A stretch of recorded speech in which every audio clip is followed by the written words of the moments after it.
We're live. Hello, everybody. My name is Sydney Griffith, and if you saw me doing this earlier, yes, I'm doing it again. Welcome to Live with Sid the Squid. So today we are going to talk about my North Star, what I wake up excited about every day, and that is living in a village. And it sounds simple, but it's quite deep to me. And I'll share a little bit about why. So I believe that all living beings deserve the right to food, water, shelter, and if they're human or non-human, community. I believe that all beings should have those basic needs met, that foundation, so they have the ability to thrive, to do things that they love. And I also, as a sponge, as a community organizer, feel that so many people in my community, in this network of networks I'm a part of, share this vision of living in a village, living with people that we love, that we admire, who we co-create with, and working together to solve for our basic needs and supporting each other in sharing our gifts, whether that's healing arts or growing food or um, performing, singing to the plants, woodworking, engineering, technology, whatever it is, any kind of artistry that we do, being able to live in a community that supports our expressing ourselves authentically. And the way that I envision, based on, again, being a sponge and hearing from the collective, I imagine there being four distinct primary pillars in this vision of living in a village, which I'm actively working towards. And I'll explain a little bit more about where I am in the development of village living. I'm going to use my whiteboard here to walk you through the different pillars. So, of course, first, we're going to be living together. So there's going to be a community living pillar. Next, of course, we need to be growing food. So another pillar is farming, farm education, agritourism, a community supported agriculture system, a farm stand, a cafe, opportunities for people to pick produce, berries, apples. Next, there's a venue for events. And this is my bread and butter. I'm a community organizer. This is my background, creating a platform in audio visual production to support people with hosting events and to co-create our own events. And then finally, a retreat center for healing arts. And I don't even think retreat is the best word to use. I'm going to actually use healing arts center with a bathhouse and a campground and opportunities to immerse in nature and experience and experiment with different kind of modalities for healing and creativity. So these are the four distinct but interconnected pillars. Now, of course, these would change depending who's invested and who's involved. Maybe there would be other pillars as well, but in addition to these pillars, I imagine there being a guiding light, a center, an anchor circle is what I call it. And this is the governing body that would rotate depending on participation. And I imagine, based on my experience in different communities and with different kinds of governance, that there would be somebody or somebodies, plural, from each of these pillars that would be representing that pillar in this circle. And the reason why I have arrows coming in and out is because I imagine there being somebody providing information and bringing it to the center, and then somebody providing information from the center out. And in the governance realm, that's considered double linking. That can be multiple people or one person bringing information out, in, and in, out. And also, the role of this anchor circle is to ensure that each of these pillars is interconnected, sharing resources, making sure that we're aligned and supporting each other's thrivability, sharing utilities, energy, administrative support, overarching land maintenance. And what's really important too for me in my endeavor here is to create a village whereby those who have money are not those who have power. And a lot of these villages and village projects that I've been a part of, and a lot of people I know have been a part of, the typical dynamic is there's a person that owns the property, or a family, or a few select individuals that own the property, and they invite others to come in and to contribute. But oftentimes, people contribute, and there's some kind of eventually an interpersonal issue or some reason to leave. And oftentimes, the people that have contributed don't get to take anything with them. And so, my vision is to create a situation whereby people who don't have upfront capital and cannot afford to buy land can contribute other alternative forms of capital. And that gives them the opportunity to have a vested interest, to have influence, to have voice, to have power, even though they're not an initial financial or cash contributor. And there are avenues to support liquidation upon exit, meaning after you contribute, you can leave upon exit. So in my vision, we would purchase land as a group of friends who are pooling capital, some with cash, some without. We'd purchase the land and then we'd put it in trust. And that means nobody owns the land. The trust owns the land. So I'm going to draw trust here to represent this body. Now, what I imagine is the anchor circle overlaps with the trust. And what I've been learning about trust law is trusts are made up of agreements, and those agreements serve as our law. So instead of abiding by a specific state law or country's law or another governing body, we create the law that we're going to follow, and that is the trust law. Now, in a lot of these land projects, we often hear about the trustees being the ones with the fiduciary responsibility, the ones that put up the money, and they have the control and power. And unfortunately, sometimes they're not even living at the property, or they're not invested in the property itself. Or maybe they're invested, but they're not a contributor. They're invested because they have financial investment. So we can create trust law whereby those who are the trustees or the trust managers are invested and living there, or a major part of operating this endeavor. So to me, this means the anchor circle rotates based on who is best equipped to represent a given pillar. And this circle also overlaps with who are the trustees who are, again, financially responsible and have the responsibility around liabilities. So this is really important. And in my experience too, when it comes to power dynamics in these community projects, I think something shifts from my experience, what I've seen, something shifts when no one owns the land. When we are deciding collectively our priorities, our agreements, our values, our principles, our non-negotiables, and upholding them as a collective, and also designing conflict resolution processes. So in addition to these bodies, I also imagine there being a council. We could call it like an earth council or an elder council, and these are people that we trust to help us stay on path, to stay on course, to ensure that what we're doing here is aligning with the original founding principles, and to support and hold us in the case that there is conflict. If there's something that cannot be resolved in a given pillar or within the guiding center, then we can approach this council for support and guidance to hold us in overcoming these challenges. And again, as far as creating our trust law, our agreements, we can decide what happens if somebody is not upholding these agreements, or if somebody is harming the community, and what is the pathway for them to be asked to leave. So here it is. I'm going to now explain a little bit about the economics and how I imagine this to work, because for me, a big part of this is definitely food security and food sovereignty and housing. But what's also really important is the success of our businesses and the different entities that we are stewarding, the ways that we're generating income for ourselves.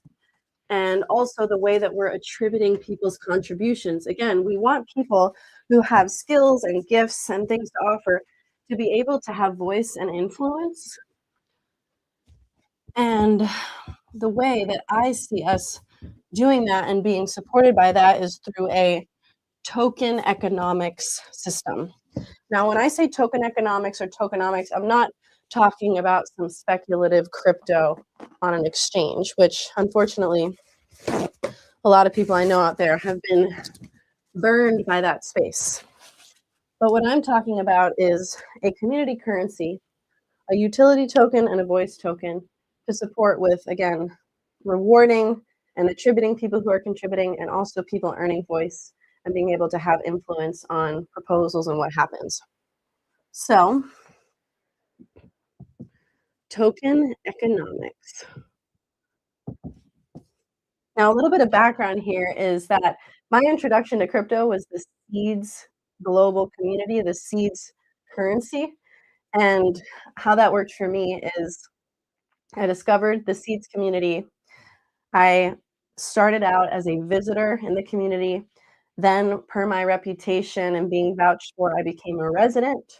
And then, after being a resident, I became a citizen or a citizen. And once I reached that level, I was able to make proposals and request seeds from the citizens. I made a proposal to start permatours, a traveling permaculture action, natural building, community building tour. The citizens voted yes to give me the tokens to reward people who supported with the permaculture projects, the gardens, the natural builds, the community building projects. I got the currency and was able to, with my team of organizers, reward people, and then they could use those seeds tokens to buy products and services, whether tomatoes or massages or guitar lessons, other kinds of plants. So that was my introduction. And we have now, as humans, the tools to support us with creating our own currencies and our own governance processes. And what I imagine for a village project like this at the beginning is to have a utility token. Utility. And again, utility is for if you do a specific project or perform a specific behavior, and this is documented and logged for clarity, then you can spend your utility tokens on a marketplace. And there are tools, again, for us to share what our offerings are. The other kind of token I imagine us having is a voice token, and this is for voting on proposals. Now, everybody has a different philosophy on how one should earn voice and power. Some people believe that once you've reached a certain threshold or you've participated in a community for a certain amount of time, it's one person, one vote. Others believe that your voice should be connected to how much you've contributed. So if you're contributing way more than another individual, you should have more power, more voice, more influence over a given proposal. Every community can decide. Now, the last token, which I do not recommend having at the onset or in general, unless you have an asset you can peg it to, like land, is a liquid token. Now, a liquid token is when things get a bit more complicated because then you have to navigate securities laws. And I recommend looking that up. Basically, this means that you can swap these tokens for cash on an exchange or another kind of fiat government issued currency. So this is the token economic system. And this is really important too, again, because this means that at the beginning of community building, if you don't have a lot of cash to pay for the different projects and things you want to build out, you can pay people in a token you create. And this token becomes increasingly more value as more people in the community are sharing their products and services. Similarly, as more people are contributing and they want to have more voice and more influence per their contributions, their vested interest, these voice tokens are really important because they enable those people that are contributing a lot to have that influence. And finally, the liquid token, when you're ready, if you have an asset like land or you have a bunch of machinery or equipment where you can easily understand the monetary value of a given asset pool, that's when you can explore swapping tokens for US dollars. And again, this is risky. So, ooh, whoops. So that's the token economics piece. The other piece is trusts. And I've been learning about how trusts can offer units to other trustees to represent their contributions. So, for example, let's say you come into the community and you build a tiny home for yourself, and it's not a tiny home that you can roll away or take with you. It's stationary, it's permanent. In that case, when you want to leave, you can sell that tiny home. You can't sell the land because nobody owns the land, but you can sell the tiny home, and that's your path to liquidation upon exit. Now, let's say you helped build the stage in the Healing Arts Center.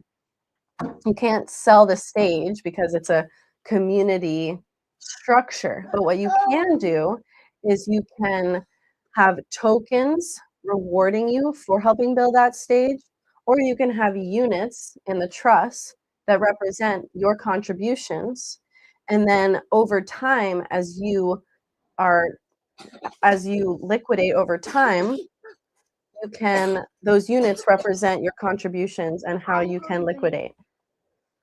Now, and really another a really other important point is, we have Esler here behind the scenes and little Paco, so I'm gonna ask Esler to play some music shortly to help close the show, and, I also just wanna thank you, Esler, for helping with this studio setup, and thank you, Paco, for being in the background, supporting me in this. There was another point that I wanted to make, and I got distracted by Paco saying he was hungry. I'm trying to think. So there's the utility tokens, the voice tokens, the trust units. Oh, okay. This is what I was going to share. So I shared the 4 pillars model, and I think what's important to note there is that I imagine to support the thrivability and the sustainability financially of this endeavor is for each of those 4 pillars, whichever individuals or businesses are there generating income, for them to agree to contribute a small percentage of their revenue, of their income, to a pool that's managed by that anchor circle. And that pool goes towards anything the community might need at a given time, from property maintenance to paying for utilities to if there's some kind of emergency. That pool is really important, and it's also important for liquidation. Again, like, we want to create pathways for people to be able to come in, contribute, feel safe in their contributions, and know that when they want to leave, over time, they'll be able to get paid out for their efforts. Not everybody needs to liquidate upon leaving, not everybody will request that necessarily, but it's a nice way to give back to those who contribute, which so often, again, we don't see in these land projects because of the typical power dynamics and ownership models. And I'm really excited about implementing this unified sanctuaries model and learning from other models out there. There's one in Portugal called the Traditional Dream Factory that I really admire. It's also using Web3 tools and is focused on building out its housing and its food growing to support more people there. And I'm excited to hopefully visit that place soon. And I'll share a little bit about where I am personally in this vision, this project, which I've been calling in for a long time. So, here in Southern Vermont, I have been looking you just spilled your drink.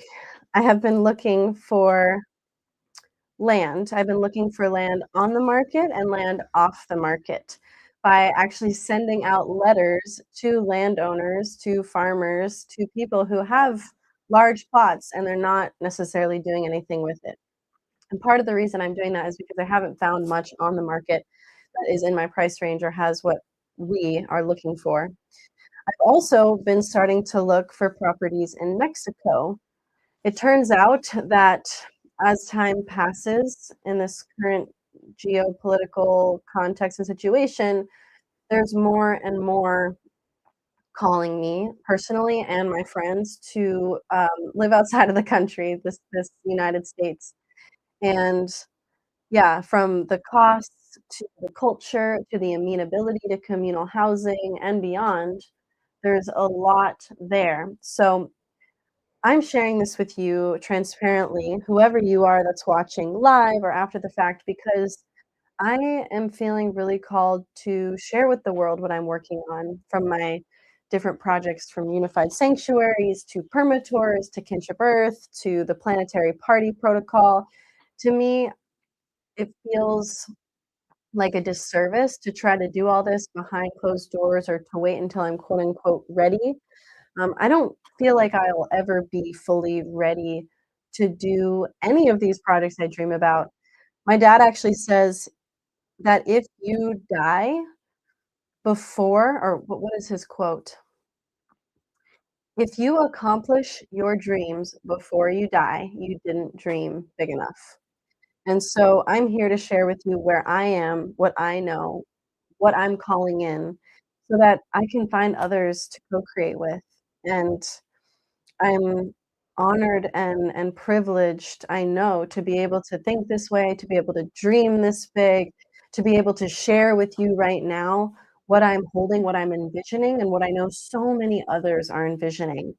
And this feels like the next natural step, next evolution of my work and of civilization for us to be coming together, supporting each other's basic needs in community instead of a line of houses all with their own toaster and washing machine and whatever they have, rather pooling our assets and having more abundance as a result and creating opportunities to connect with one another and support one another.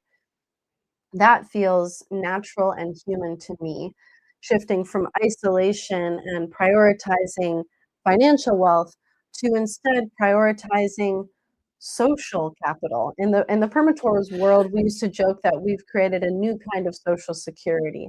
And that's what we do. When we go from community center to community center, we're building social wealth. Well, we're supporting each other.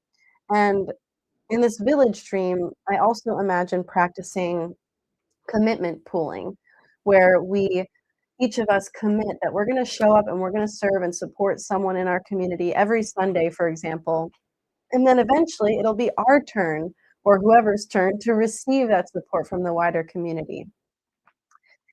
And with that, I am going to ask Esler to close us out with some music. So if you could go get your music, and I'll just share a couple closing words here.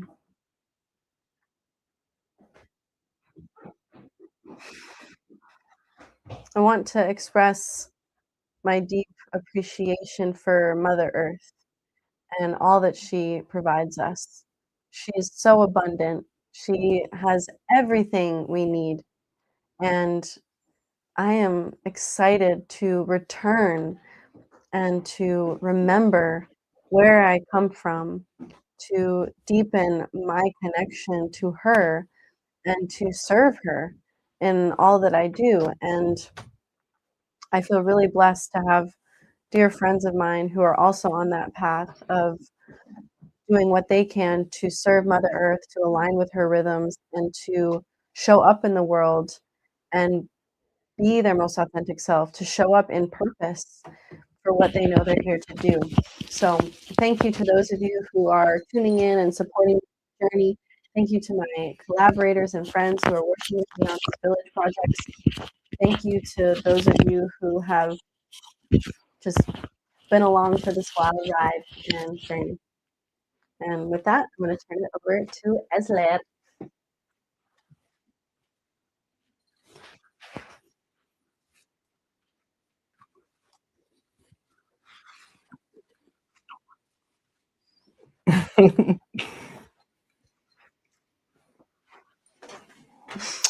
Hello, everybody. Thank you, Sid, for saying all those nice things. And I think our studio is coming along pretty good now. And hopefully it's really good live streaming. Anyways, this is a flute from Ecuador that I really like. And it sounds really nice, I think.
I hope that sounded good because yeah, hope that sounded good. Anyways, have a good night.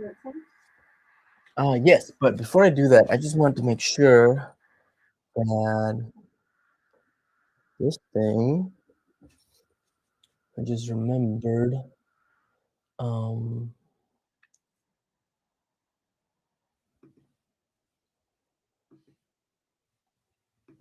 there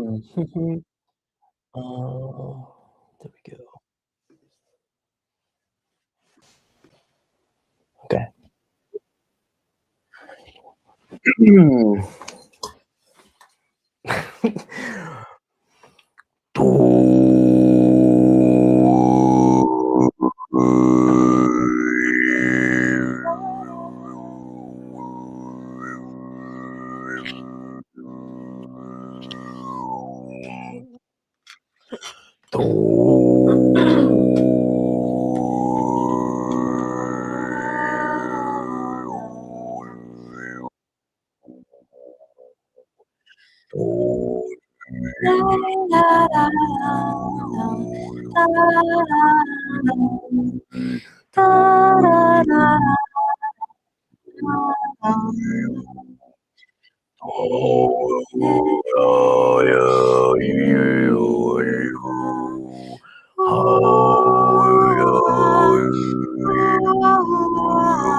Thank you.